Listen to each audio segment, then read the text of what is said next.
the Vietnam War.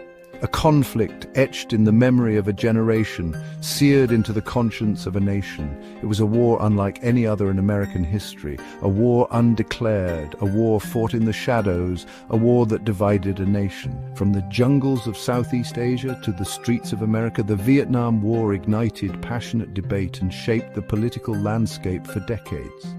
The United States' involvement in Vietnam was a gradual slide into the abyss, starting with advisors and military aid in the early 1950s. The goal was to contain the spread of communism in Southeast Asia, to prevent the domino effect. However, the situation in Vietnam was far more complex than a simple battle between ideologies.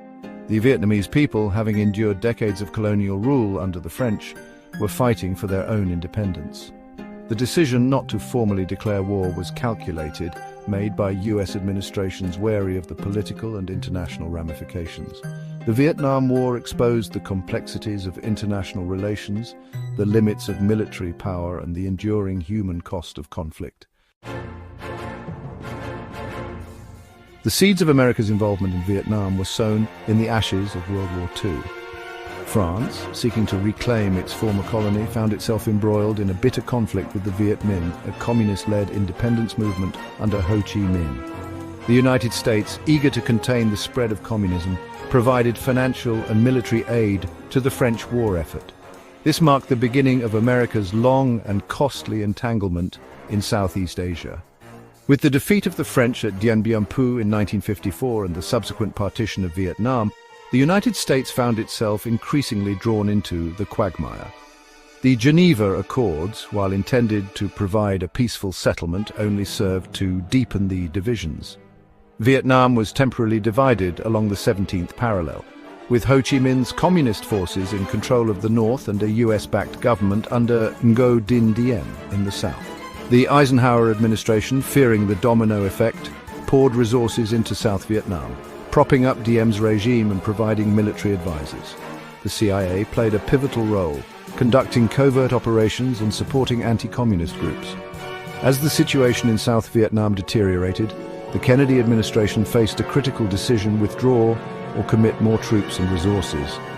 Ultimately, Kennedy chose the latter, increasing the number of military advisors and expanding US involvement.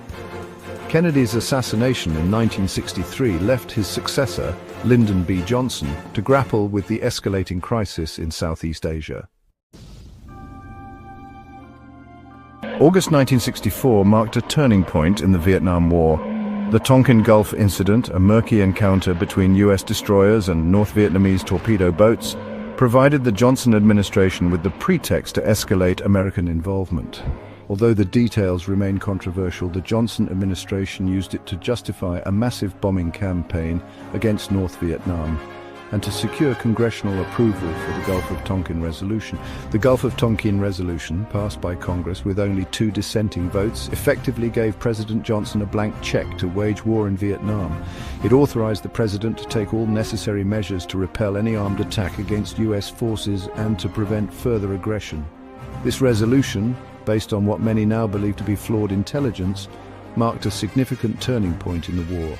In Vietnam, it led to a dramatic escalation of the conflict, with US bombing raids and troop deployments increasing exponentially.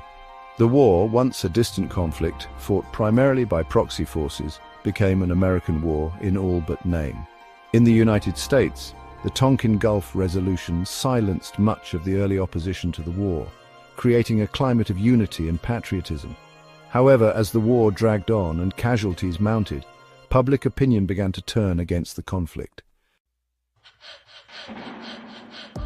Section 4, Operation Rolling Thunder, a campaign of gradual escalation. In the wake of the Tonkin Gulf incident, the United States unleashed its full military might upon North Vietnam. Operation Rolling Thunder, a sustained bombing campaign that would last for nearly 4 years, marked a new and deadly phase in the Vietnam War. The objective was to cripple North Vietnam's war-making capacity and force Ho Chi Minh to negotiate a peace settlement favorable to the United States. However, the bombing campaign resulted in heavy civilian casualties, alienated the Vietnamese population, and strengthened their resolve to resist American intervention. The North Vietnamese, with their extensive network of tunnels and underground bunkers, proved remarkably resilient to the air raids. Operation Rolling Thunder, despite its intensity, failed to achieve its strategic objectives. Instead, it stiffened their resolve, fueled anti-American sentiment, and dragged the United States deeper into the quagmire of the Vietnam War. Section 5. The Ground War intensifies search and destroy missions.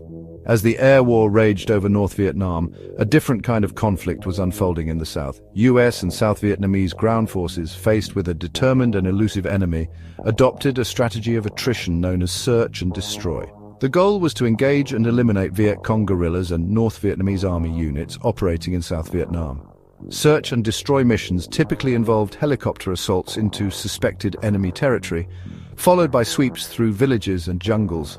However, the Viet Cong, masters of guerrilla warfare, proved adept at melting away into the dense jungle, only to reappear and strike again. The search and destroy strategy, while inflicting heavy casualties on the enemy, also came at a high cost. The distinction between Viet Cong fighters and Vietnamese civilians became increasingly difficult to make. Villages were destroyed, civilians were caught in the crossfire, and atrocities were committed on both sides. The search and destroy missions, rather than pacifying the countryside, often served to drive more South Vietnamese into the arms of the Viet Cong.